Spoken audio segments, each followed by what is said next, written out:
What if I told you that the luxurious life of the Victorian elite was not leisure, but hard, exhausting work? We imagine balls, lavish dresses, and endless tea parties, but behind this facade lay strict discipline and a daily fear of making a mistake. It was a world where an incorrectly placed fork or an untimely visit could ruin a reputation and cost a fortune. High society was a theater where everyone played their part from morning to night, with no room for improvisation. Watch the video to the end to find out which unwritten rule of etiquette was valued above wealth and title.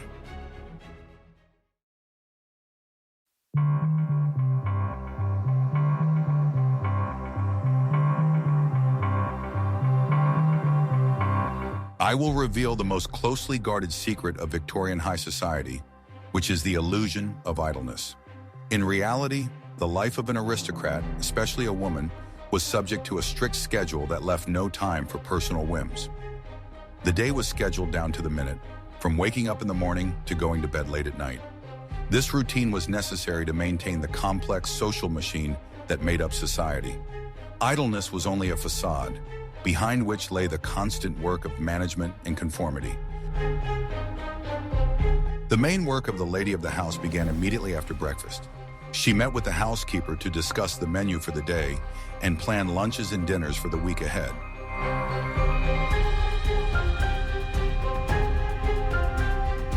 She was responsible for managing dozens of servants and supervising the pantries and wine cellar. She had to know everything about the linen supplies and the condition of the silver and porcelain. Any mistake in the management of the household immediately affected the reputation of the entire family. Men's work looked different, but it was no less regulated. The head of the family was responsible for managing estates, which were often scattered throughout the country. He dealt with managers, monitored finances and investments, which required a deep knowledge of agriculture and economics. In addition, a gentleman was expected to participate in political life, whether it was meetings in parliament or local government. An important part of the daily routine was changing clothes, which happened up to 6 times a day. There was a morning outfit for breakfast, a dress for walks or visits, and an outfit for afternoon tea. In the evening, a separate dress was required for dinner, even if the family dined in a small circle. Each dress had its own set of accessories and strictly corresponded to the time of day. Changing clothes was not just a whim, but a demonstration of status. It showed that the family had enough money to allow the lady to have such an extensive wardrobe. In addition, it demonstrated the presence of a personal maid, without whose help it was physically impossible to change clothes. The process itself could take up to an hour, turning into a separate and tedious event. A huge amount of time was spent on correspondence. Every morning brought dozens of letters, invitations, replies to invitations, personal notes, bills. Each letter had to be answered on the same day, observing the strictest etiquette in wording. Missing a letter or responding rudely was considered a serious social offense. Managing the social calendar was another difficult task. The lady of the house kept a special book in which all visits, dinners, and balls were recorded. It was necessary to ensure that invitations did not overlap and that all important acquaintances were given due attention. A mistake in this calendar could lead to a diplomatic incident in high society. Even leisure time was strictly regulated and was part of work. Visits to the opera or theater were not so much entertainment as a way to show oneself off and look at others. Walks in Hyde Park at certain times were also part of the social ritual. Aristocrats were constantly in the public eye, and their every move was evaluated by society. We would be very interested to hear your opinion. What do you think about this kind of work? Does it seem tedious or privileged to you? Write about it in the comments and don't forget to subscribe to the channel.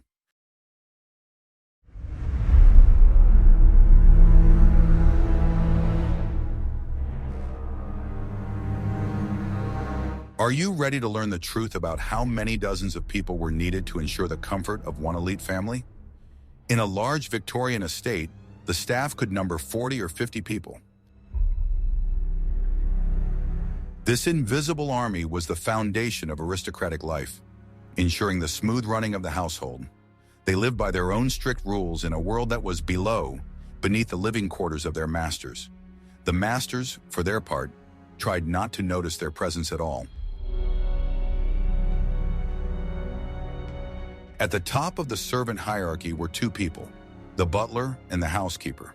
The butler was the chief man in the house, responsible for the wine cellar, silverware, and male servants, mainly footmen. He was the master's confidant and the only servant who could communicate freely with him. His authority among the servants was unquestionable, and his word was law. The female counterpart to the butler was the housekeeper. She was in charge of all the maids, the laundry, the pantries, and the linen rooms. She wore a large bunch of keys to all the cupboards and rooms on her belt, symbolizing her authority. The housekeeper was responsible for the cleanliness of the house, the safety of supplies, and kept detailed household records. She reported directly to the lady of the house. Below them in rank were the personal servants, the butler and the lady's maid. The butler was solely responsible for the gentleman's wardrobe, helped him dress and shave, and looked after his personal belongings. The lady's maid performed the same functions for the lady, but her work was more difficult due to the complexity of women's clothing. She was responsible for dresses, hairstyles, jewelry, and was the mistress's confidant. But even the masters had something that ruled their lives no less than that of their servants: fashion. In the next chapter, we will reveal the sacrifices that had to be made for beauty and what was hidden under the lavish dresses.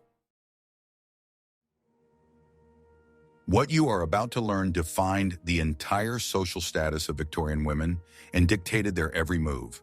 Fashion was not just a way to adorn oneself, but a strict social code. The silhouette of dresses changed every few years, and ladies of high society were obliged to strictly follow these changes. Falling behind fashion meant admitting to bad taste, or worse, financial difficulties. The central element of a woman's wardrobe throughout most of the era was the corset. It was an engineering feat made of durable fabric, reinforced with dozens of whalebone or steel plates. Its purpose was to create a fashionable silhouette, an unnaturally thin waist and high chest. Girls were accustomed to wearing corsets from an early age. The process of dressing was a long ritual, impossible without the help of a maid. The morning began with putting on a thin shirt and pantaloons. On top of this, a corset was put on, which was tightly laced at the back. This required considerable effort on the part of the maid, who pressed her foot against her mistress's back to tighten the laces as much as possible. This was followed by a multi-layered structure that created the volume of the skirt. In the middle of the century, this was a crinoline, a huge frame made of steel hoops similar to a cage. It made the skirt incredibly wide, making it difficult to walk through doors and sit on chairs. Ladies had to master the whole science of graceful movement in this contraption. In the later Victorian period, the crinoline was replaced by the bustle. It was a special cushion or frame that was placed under the dress at the back, just below the waist. It created a fashionable silhouette with a flat stomach and a voluminous back of the skirt. Dresses of this era were very heavy due to the abundance of fabric, folds, and decoration. Several petticoats were worn over all these frames and pads. They were necessary to hide the contours of the crinoline hoops and give the silhouette a smoothness. These skirts were often decorated with lace and embroidery, although no one except the mistress and her maid was supposed to see them. The total weight of the underwear could reach several kilograms. Finally, the dress itself was put on. It consisted of two parts, a bodice and a skirt. Dresses were made of expensive and heavy fabrics: silk, velvet, satin. They were richly decorated with lace, ribbons, beads, and embroidery. The sleeves, collar, and shape of the skirt strictly followed the latest Parisian fashions.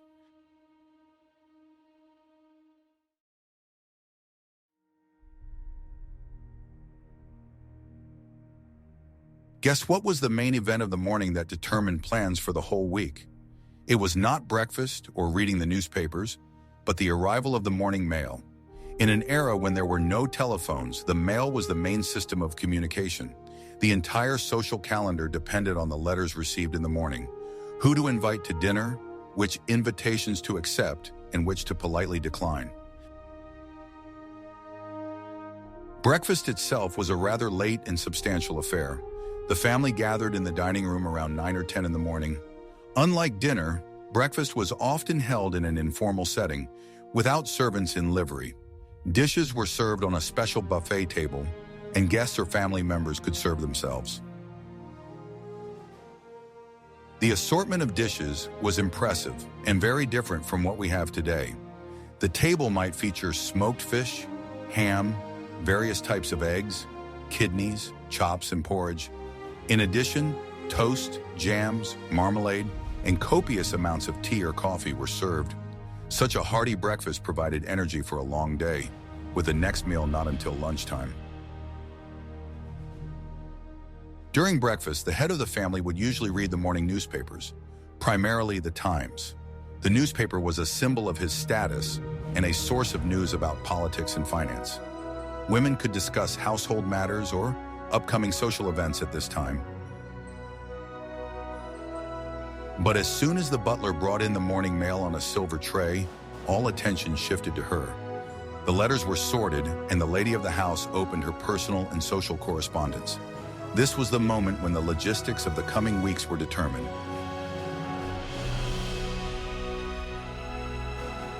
Invitations to balls or dinner parties were sent out 3 to 6 weeks in advance. They had to be answered immediately on the same day. Refusal required a very good and plausible reason. Accepting 2 invitations for one evening was impossible and considered a social disaster. In addition to invitations, the mail brought personal letters from friends and relatives, as well as bills from tailors, jewelers, and other suppliers. The lady of the house had to carefully review all the bills and pass them on to her husband or manager for payment. This was an important part of managing the family budget.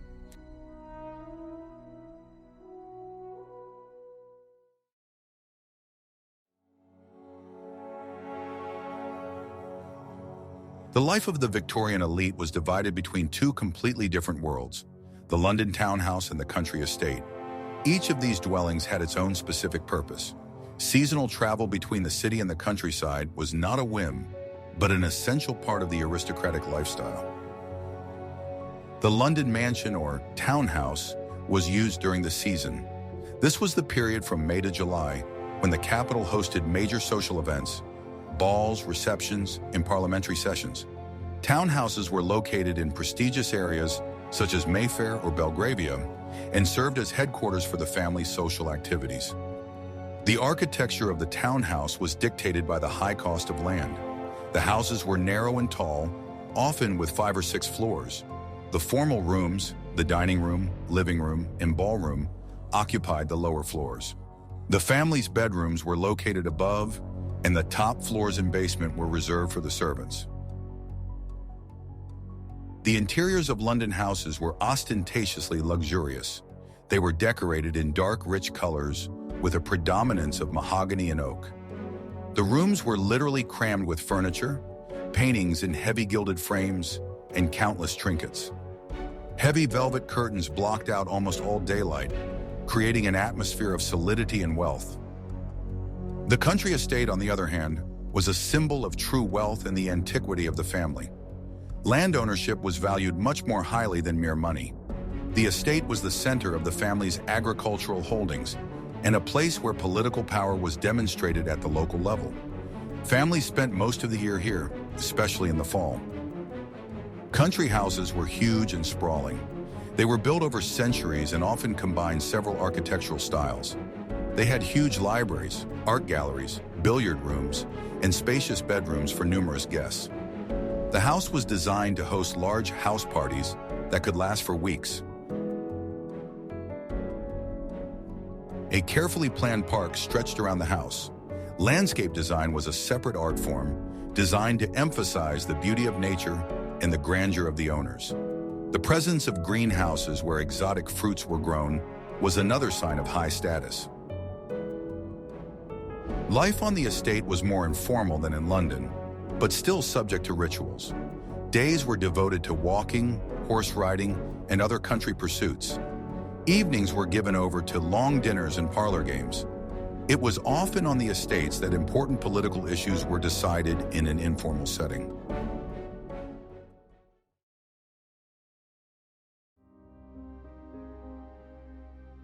Want to know the secret that determined the fate of young aristocrats and entire fortunes? That secret was London's season.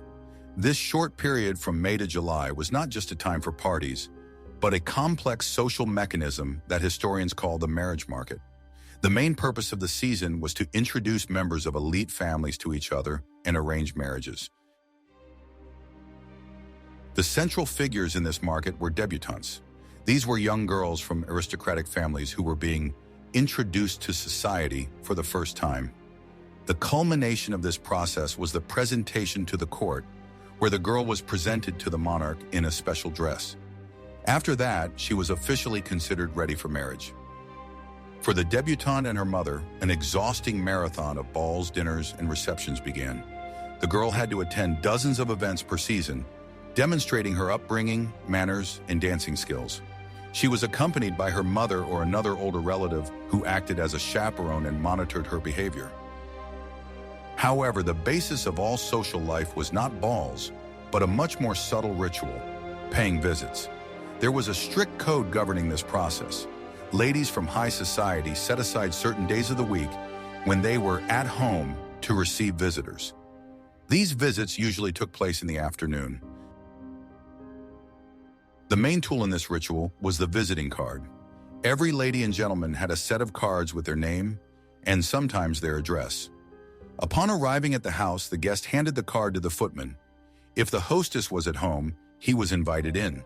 If not, the card remained as proof of the visit. There were dozens of unwritten rules associated with cards. For example, if a lady visited another lady, she left one of her cards and two of her husband's cards. A bent corner on the card meant that the visit was made in person and not simply delivered by a servant. Failure to respond to a visit was considered a serious insult.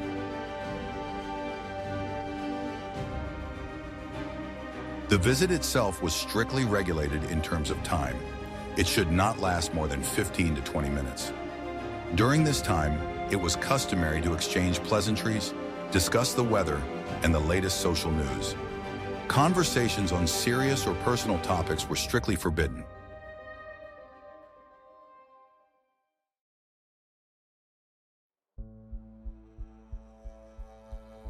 The dinner party was perhaps the most important and complex social ritual of the Victorian era. It was not just a meal, but a carefully staged performance designed to demonstrate the wealth, taste, and social connections of the hosts. A mistake in organizing a dinner party could cause irreparable damage to one's reputation. It all started with invitations, which were sent out several weeks in advance. Compiling the guest list was a real art. It was necessary to balance the company by inviting people of equal status who would be interesting to each other. Inviting incompatible guests or upsetting the balance of ranks was considered a failure. The most difficult task for the hostess was the seating plan. There were ironclad rules. The most honored male guest sat to the right of the hostess, and the most honored lady sat to the right of the host. Spouses were never seated together, as dinner was a time for social conversation, not family communication. Men and women at the table had to alternate. On the appointed day, guests arrived at 8 o'clock in the evening. Being late was unacceptable. They gathered in the living room for a short conversation, and as soon as the last guest arrived, the butler announced that dinner was served. The host led the most distinguished lady by the arm, and the other couples followed them into the dining room in strict order of seniority. The table was an impressive sight. It was covered with a snow-white tablecloth, decorated with intricate floral arrangements and candelabra. In front of each guest lay a maze of cutlery, up to 5 types of forks, knives, and spoons for different dishes. Using the wrong utensil was a sign of poor manners.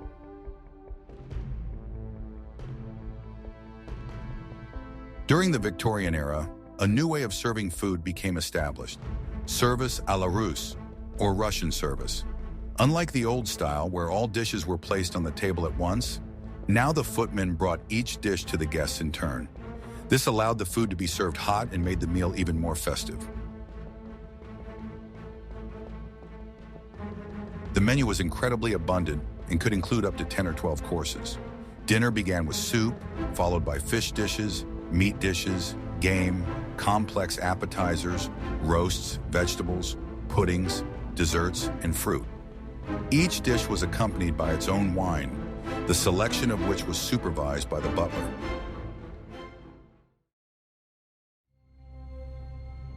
The entire life of the Victorian elite was permeated by a complex code of unwritten rules or etiquette. These rules were invisible walls that separated insiders from outsiders. Knowledge of these nuances was more important than money, as it demonstrated membership in a narrow circle from birth. One of the strictest rules was the code of public behavior. It was unacceptable to talk loudly, laugh, or show any strong emotions on the street or in public. Restraint was the main sign of good manners. Men and women, unless they were spouses or close relatives, could not appear together in public without an escort.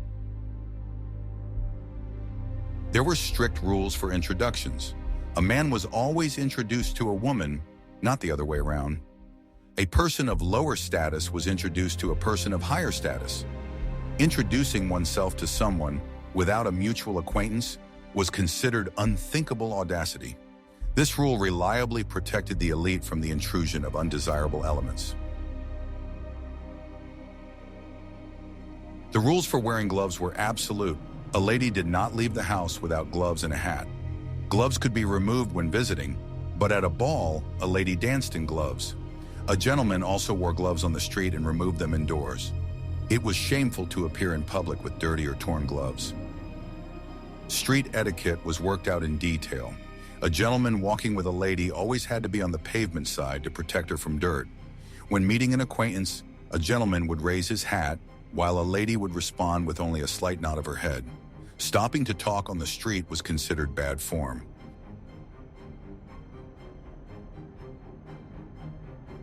Language occupied a special place.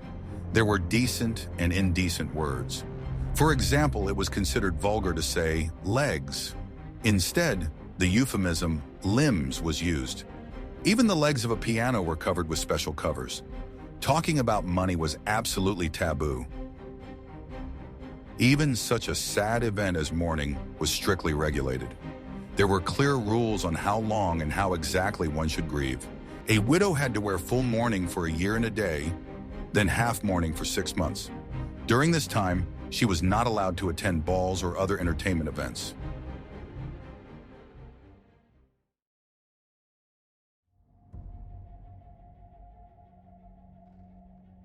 The leisure time of a Victorian aristocrat was as regimented as his work.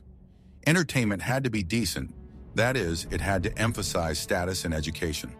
Any activity that could be considered vulgar or too exciting was prohibited. For ladies, the range of entertainment was particularly limited. The arts were considered the main decent activity. Girls from good families were required to learn to play the piano. The ability to entertain guests with a musical performance after dinner was an important part of her education. Another common hobby was watercolor painting. Ladies often sketched landscapes in their albums or made botanical sketches. This was considered a graceful and refined activity that did not require physical effort or get your hands dirty. Needlework was also encouraged, but not just any kind. Simple sewing was done by servants. Aristocratic women engaged in fine embroidery, creating intricate tapestries or decorating decorative pillows. This activity allowed them to demonstrate their diligence and good taste. Reading was an important part of leisure, but there were nuances here as well. Ladies mainly read novels, which they borrowed from special subscription libraries. However, it was believed that reading too serious literature or novels with questionable content could damage a woman's mind. Men's leisure activities were more active and varied. The main pastime of the aristocracy was horse riding. The ability to stay in the saddle was an essential skill for a gentleman. Horse riding in Hyde Park was as much a social ritual as visiting.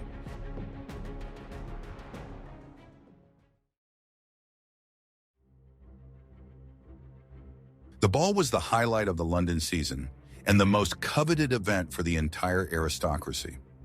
Receiving an invitation to one of the most prestigious balls meant confirming one's highest status.